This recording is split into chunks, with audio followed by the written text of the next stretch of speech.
کہ کوئی نہیں، فیل ہو گئے تو اگلے سال پاس ہو جائیں گے۔ فرماتے ہیں کہ میں چاہتا ہوں کہ سارا سال ہی امتحان ہو لیکن پڑھنے اور یاد کرنے کی قید ختم ہو جائے۔ خود مرزا فرات اللہ بیگ مصنف خود بیان فرماتے ہیں، اگر میرا سنیے، وہ سمجھانے کی خاطر کہ میں نے لا کلاس کا امتحان دینا تھا، لا کلاس کا داخلہ دیا، سارا دن دوستوں کے ساتھ آوارہ گردی کرتا، جہاں جی چاہتا پھرتا، سیر کرتے، مزے لیتے، لیکن واپسی پر میں کلاس میں صرف آ کر جھانک آتا، دیکھ کر کہ استاد محترم پڑھا رہے ہیں، بس وہ پڑھائی میں مستغرق ہیں۔ مرشد صاحب سے میری دوستی تھی، وہ کلرک صاحب جو ہیں میری حاضری لگا دیتے تھے، بس میں آرام سے گھر بیٹھ جاتا تھا۔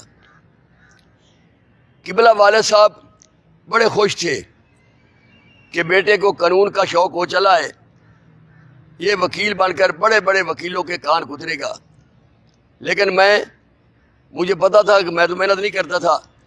میرے والد صاحب نے مجھے کہا کہ بیٹے تیاری کرو، میں نے کہا گھر میں تو تیاری ہو نہیں سکتی، گھر میں بچے شور ہوتا ہے، مجھے الگ کمرہ چاہیے۔ میں نے اپنے بوڑھے باپ اور بوڑھی ماں کو دھوکہ دے کر میری ماں نے کمرہ خالی کر دیا، میں اس کمرے میں چلا گیا۔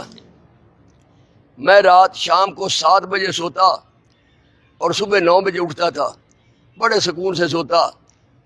اب میں نے اپنے دروازے اور ان کی کھڑکیوں پر جو شیشے لگے ہوئے تھے ان پر کاغذ چپکا دیے تاکہ باہر سے پتہ نہ چلے کہ میں سویا ہوا ہوں۔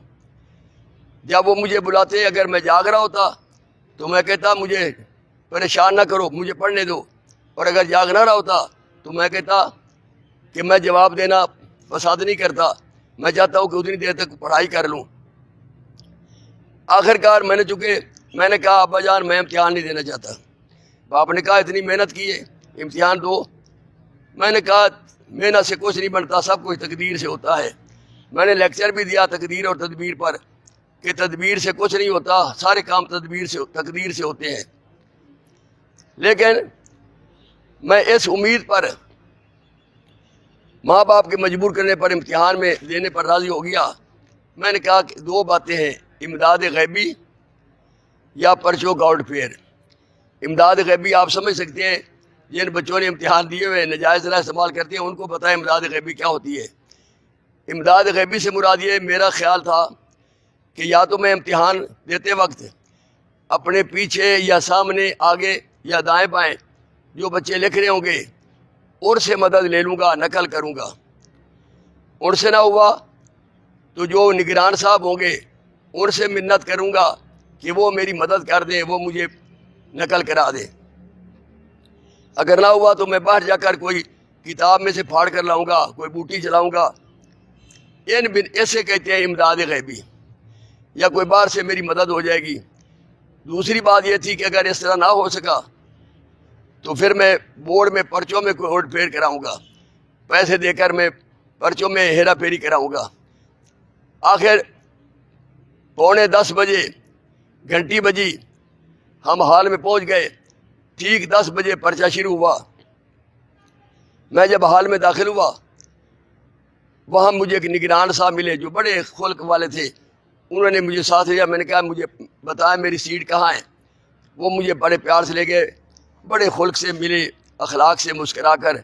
میں نے سمجھا بھئی کام بن گیا، اللہ دے اور بندہ لے، اسی بندے سے مدد لے لوں گا۔ پرچہ شروع ہو گیا۔ میں نے پرچے کو شروع سے لے کر آخر تک پڑھا، ساری اس کی عبارتیں پڑھی، ہدایات پڑھی۔ مجھے پتہ نہیں چل رہا تھا کہ یہ پرچہ کس مضمون کا ہے۔ میری نالائکی دیکھیں کہ مجھے یہ پتہ نہیں چل رہا تھا۔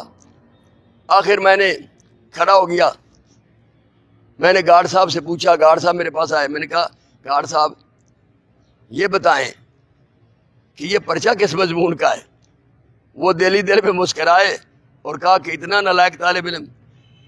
انہوں نے بولے نہیں، انہوں نے انگلی سے اشارہ کیا کہ یہ ہے پرچے کا مضمون۔ میں نے دیکھا وہ تھا اصول قانون۔ میں نے کہا یہ تو کوئی بات ہی نہیں، اصول قانون کیا ہوتا ہے؟ ایک مقنن قانون بناتا ہے، دوسرا توڑ دیتا ہے، یہ تو میں لکھ لوں گا۔ میں شروع ہو گیا لیکن مجھے کچھ نہیں آتا تھا۔ میں نے اگلے والے لڑکے سے پوچھا، اس نے نہیں دیکھا، میں پیچھے دیکھا، لیکن وہ گارڈ صاحب آئے، ان کا خبردار اپنی گردن سیدھی رکھیں، ادھر نہ دیکھیں۔ پھر میں کھڑا ہو گیا، میں نے گارڈ صاحب سے پوچھا، میں نے کہا سر اس سوال کا جواب بتائیں۔ انہوں نے غصے سے کہا مجھے نہیں پتا، بیٹھ جائیں کام کریں اور ادھر ادھر نہ دیکھیں۔ یقین جانے مجھے اس سے اتنی قلبی نفرت ہو گئی، آج تک کسی بندے سے اتنی نفرت نہیں ہوئی جس نے مجھے ناجائز معاملے میں میری مدد نہیں کی۔ میری عادت یہ تھی کہ میں امتحان دینے جاتا، آدھا گھنٹے کے بعد میں کمرے سے باہر آ جاتا تھا۔ میرے والد صاحب کو پتہ چلا، انہوں نے وہ آ کر نیچے بیٹھ جاتے، پھر مجھے سارا ٹائم لگانا پڑتا۔ آخرکار پرچے ختم ہو گئے۔ میں نے والد صاحب سے کہا کہ پرچے کچھ اچھے نہیں ہوئے۔ میرے والد صاحب مجھے لے کر ایک بڑے مشہور ممتحن تھے، پرچے چیک کرتے تھے، مارکنگ کرتے تھے، ایک بڑی سفارشی چٹھی لے کر ہم ان کے گھر گئے۔ دروازہ کھٹکھٹایا، ہمیں اندر بلایا گیا۔ ممتحن استاد صاحب بیٹھے تھے۔ میرے والد صاحب نے کہا کہ قبلہ یہ آپ کے فرزند ارجمند ہیں، انہوں نے امتحان دیا ہے، اگر آپ تھوڑی سی کوشش فرما دیں تو بچہ پاس ہو جائے گا، اور میں آپ کا بڑا مشکور ہوں گا، بڑا ممنون ہوں گا۔ وہ مسکرائے اور انہوں نے فرمایا سارے لوگوں سے جو بیٹھے تھے کہ دیکھو امتحان بچہ دے اور کوشش میں کروں، یہ کس طرح ہو سکتا ہے؟ اسے کہیں کہ یہ محنت کرے اور یہ کوشش کرے تب پاس ہوگا۔ والد صاحب شرمندہ ہوئے، میں بھی شرمندہ ہوا۔ اس کے بعد ہم کسی کے پاس نہیں گئے۔ آخر امتحان کا نتیجہ آ گیا، میں بری طرح بدرجہ اعلیٰ فیل ہوا۔ مجھے پتہ نہیں، ایک بھلے مانس ممتحن نے، کوئی بڑا شریف مارکنگ کرنے والا استاد تھا، اس نے مجھے ایک پرچے میں 2 نمبر دیے، باقی میں بری طرح فیل ہو گیا۔ میں نے کہا کہ یہ کسی بورڈ کے چپڑاسی نے یہ پرچے بدلے ہیں، لیکن کچھ نہ بنا۔ میرے والد صاحب نے پھر بھی مجھے تسلی دی، میرے آنسو پوچھے اور کہا بیٹے کوئی بات نہیں، اس سال نہیں تو اگلے سال صحیح، کوئی بات نہیں، 100 دن چور کے تو ایک دن شاہ کا۔ آخر اس طرح مجھے باپ کی اس اشک شوئی سے، اس حوصلہ افزائی سے 1 سال آوارہ گردی کرنے کا پھر موقع مل گیا۔ تو یہ تھا خلاصہ، اور اس میں یہ بات بتائی گئی ہے، جیسے آخر میں شعر بھی لکھ سکتے ہیں، ہم ڈٹائی میں اس طرح ثابت رہیں گے، ہم ڈٹائی میں اس طرح ثابت رہیں گے، لوگ تھک جائیں گے امتحان لیتے لیتے۔ اور علامہ اقبال کی یہ بات بالکل صحیح کہ خدا جانے خود فریبی ہے یا خدا فریبی، عمل سے غافل ہوا انسان کر کے تقدیر کا بہانہ۔